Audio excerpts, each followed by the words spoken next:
guys, welcome to Coparenting with a Narcissist 101. I'm Kate. Thank you so much for subscribing. Thank you for joining me.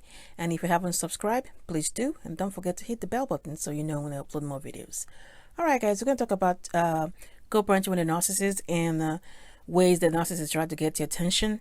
And this is when you pretty much have them unlimited contact, of course, and nothing else they do kind of phases you. I mean, you don't react, you don't respond, you don't, if it doesn't involve the kids, you don't deal with it.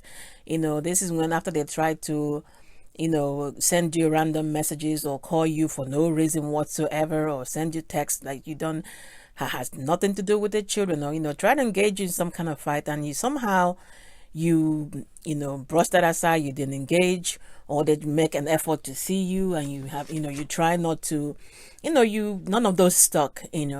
So the next thing they're gonna do is to one is to fake an emergency. This is fake an emergency for they'll fake that emergency when the kids are with them. If they're visiting, the kids are visiting them, or they're staying with them or whatever. That's one of the things they would do. They fake an emergency not for them but for the kids. So if you have something like my child who is he needs the inhaler, and then you have all of a sudden they're sending you messages, oh, we can't find the inhaler, and it seems like she's having an attack, and this actually happened, guys. It seems like she's having some kind of a attack. She was not breathing normally, and of course, what does that have you do? And they tell you, he says, we can't find the inhaler, we don't know where that is. She can't find it. I can't find it. And you know damn well there's definitely, because you make sure there's an inhaler over there wherever she goes. So there's sending you these messages, and of course now I'm calling the kids, I'm trying to talk to them, and then you call, and the kid sounds fine on the phone. It's like, can you breathe? It's like, yeah, I'm okay, I'm fine. So you're like, okay, but your dad said you need your inhaler. It's like, yeah, we can't find the inhaler though, but I don't really think I need it. So, but I mean, the parent in you, like I said, you have your child's best interest at heart, so that will have you trying to run over or get another inhaler just in case, because you don't even know. Maybe they hit the inhaler intentional, which of course that's what it is, so, but you start running over there, trying to, drive over to take the inhaler. And then by the time you get close to that place, you're like, oh, you send that, you call, and they're like, oh, yeah, we found it. we found the inhaler, So it's like, okay. I mean, you're aware that this was a created emergency for the kids, because that is the only way, which of course for you to engage with them, so they throw that out there. Nothing is wrong with your child, but they fake an emergency to get you to physically show up or call or have some kind of contact with them on the phone, because these people are shameless when you're trying to get that supply. So another way to do that is maybe they don't tell you they're taking the kids anyway. So I mean, you might hear from the kids talking about it, because they always try to use the kids as messengers. They don't talk to you directly about any kind of trip out of town. So they go over there to visit or whatever, is as in my case, or they're with them, and then maybe you're supposed to be calling a certain time. If you're like me, I have a certain time I call whenever they they visit or anything like that. And I mean, they're not there.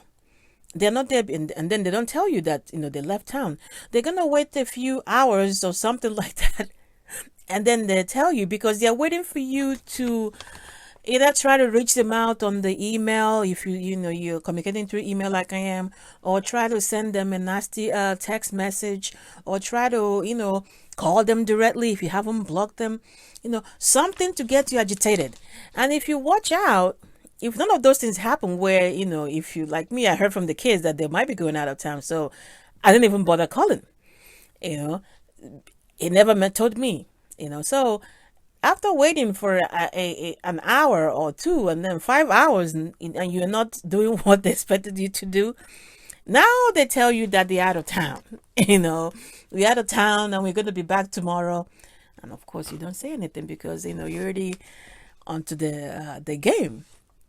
So this is some ways They try to get you to respond after trying to reach out to you, and you don't respond, whatever it is they've been trying to do. So they will fake an emergency with your child. Not emergency for them, because you might not care to show up, but they will use your child, whatever.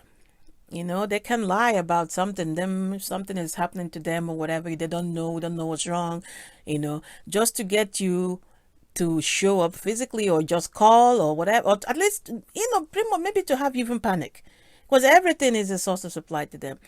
They have you panic or anything like that, or they, like I said, they take an emergency road trip, or take a road trip without telling you that they're leaving, knowing fully well that you'll be checking in on you. You're supposed to check in on your children. A narcissist lives for supply, and when whoever it is with them, or which of course you guys know, no supply is sufficient anyway. So whoever it is not supplying enough, or they need that extra negative energy from somewhere, from it's gonna come from you. This is what they're gonna do. So you be on the lookout for this. All of a sudden, there's an emergency with your child, or this sudden trip, that you're not even aware of that they're going on. These are all attempts to when all of that attempt to get at you fails, they will resort to pretending your child is sick or something is wrong with your child, to get you to respond or to react, something to get at you one way or the other. They're shameless, and they don't even see that you're making, at least you're making the child or whatever panic, that they're thinking something is wrong with them, because you're busy saying something is wrong with them when there's nothing wrong with them. All they're trying to do is to get your attention, draw you out from the silence, treatment, or the the silent treatment, you zero contact or limited contact that you've been giving them. That's what they're all trying to do. All right, guys. Get your mind together, get your mind right, and everything else fall into place. I will see you in the next video. Of course, like, share, and subscribe. Take care.